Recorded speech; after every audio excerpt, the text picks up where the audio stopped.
Olá! Hoje vamos continuar o nosso papo sobre desfraude.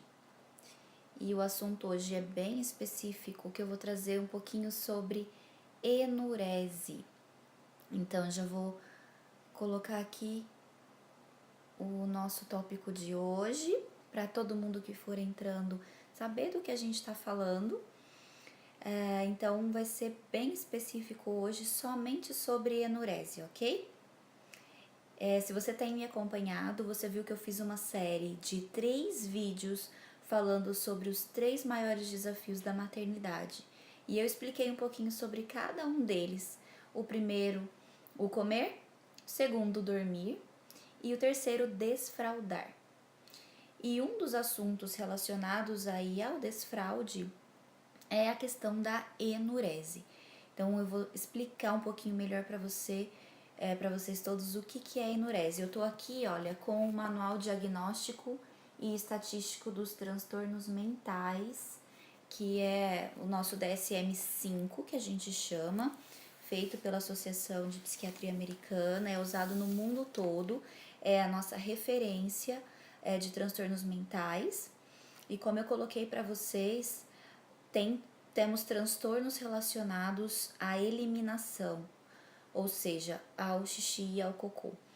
Esses transtornos são transtornos específicos, por isso eles constam aqui, e a gente precisa entender um pouquinho do que eles falam, né, para a gente poder ter mais clareza aí também sobre o processo de desfraude. Então vamos lá, eu vou ler aqui para vocês porque são muitos critérios diagnósticos, mas para vocês conhecerem. A enurese, ela está dentro de transtornos da eliminação, junto com a encoprese, que a gente vai falar amanhã. Então, olha só, a enurese, os transtornos de eliminação de forma geral, envolvem a eliminação inapropriada de urina ou fezes e são habitualmente diagnosticados pela primeira vez na infância ou na adolescência. Então, a enurese especificamente é a eliminação repetida de urina na cama ou na roupa, voluntária ou involuntariamente. Esse é o critério A. O critério B fala um pouquinho da frequência. Então, esse comportamento ele tem que acontecer no mínimo 2 vezes por semana durante pelo menos 3 meses consecutivos. Esse é o segundo critério, o critério B de diagnóstico para enurese.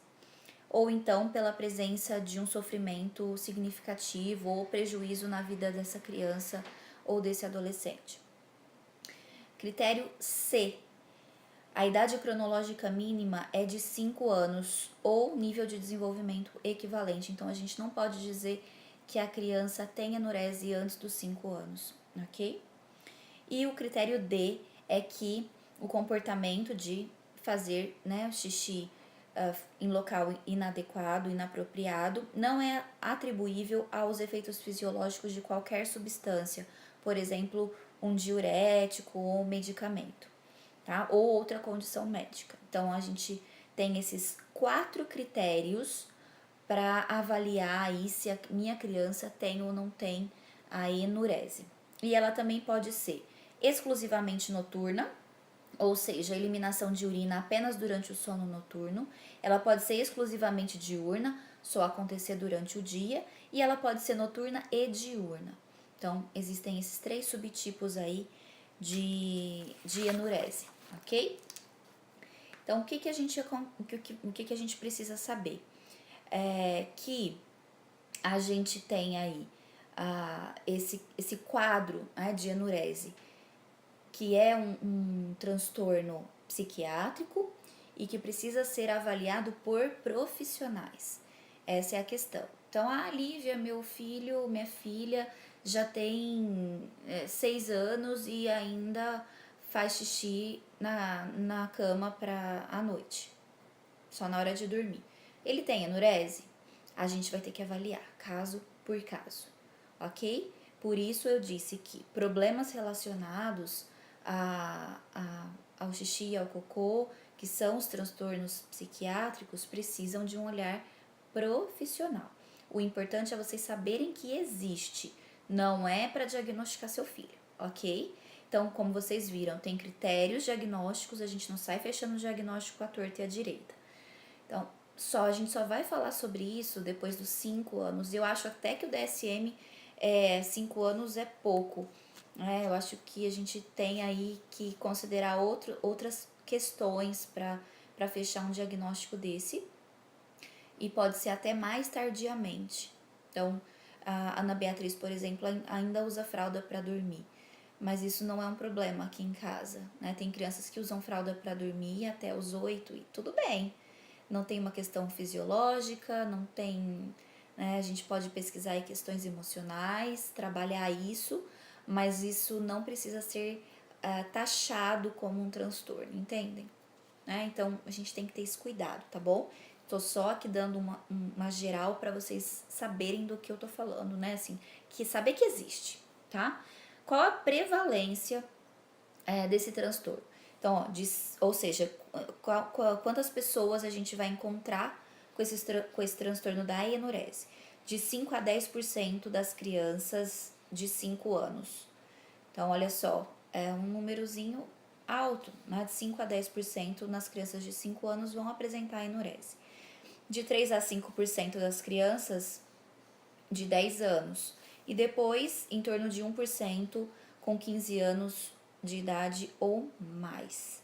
Tá? Então, você vai vendo que a prevalência aí vai diminuindo. E é um transtorno que pode ser cuidado simplesmente com a orientação dos pais ou então com a terapia da criança, né, com a psicoterapia, mas sobretudo com a orientação dos pais.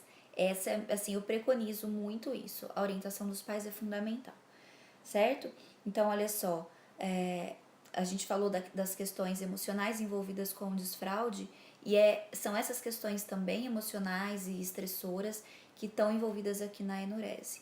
E são essas questões que a gente vai ter que olhar, certo?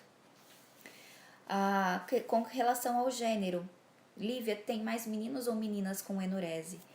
Aqui a gente tem o dado de que a enurese noturna é mais comum nos meninos e a incontinência diurna é mais comum nas meninas. Tá? Então a gente também tem esse dado aqui que eu acho que é super importante. Quais são as consequências funcionais da enurese? Que isso eu acho que é super importante. O grau de prejuízo associado à enurese está relacionado às limitações nas atividades sociais da criança, por exemplo, incapacidade para dormir fora de casa, uma coisa que a gente falou também, essa vergonha dessa criança, né? Efeitos na autoestima dessa criança. Nossa, todo mundo tirou a fralda, menos eu. Nossa, só eu que não consigo tirar a fralda. O nível de rejeição pelos seus pares, você ainda usa fralda. Além de raiva, punição e rejeição por parte dos cuidadores. E essa para mim é a parte mais delicada. Então, o quanto nós, cuidadores, pais, professores, temos um papel fundamental nessa questão, né? Eu já ouvi muito falar assim, você usa fralda? Então você vai voltar a ser bebê, só bebê que usa fralda. Gente, isso machuca muito a criança, né? Então, assim, é algo que precisa ser olhado, que precisa ser tratado. A gente precisa olhar para as necessidades fisiológicas com naturalidade. Então, às vezes a criança de 9 anos aqui que a Márcia tá colocando não quer se limpar, será que ela tem nojo do cocô? Será que alguém falou pra ela que é nojento, que é fedido, que é feio? Qual é a relação dela com isso? Né? Então, tudo isso é muito modelado por nós que somos cuidadores. Tá bom? Então, fica aqui a dica sobre enurese. Amanhã a gente vai falar sobre encoprese e eu tiro mais dúvidas, ok? Então, voltando a falar para vocês, convidar vocês para a aula sobre desfraude consciente, para você mãe, pai, professor, avô, babá. A semana que vem a aula sobre desfraude consciente, o link tá na bio para você se inscrever. Combinado? Se inscreve que a gente se vê logo. Um beijo e até a próxima.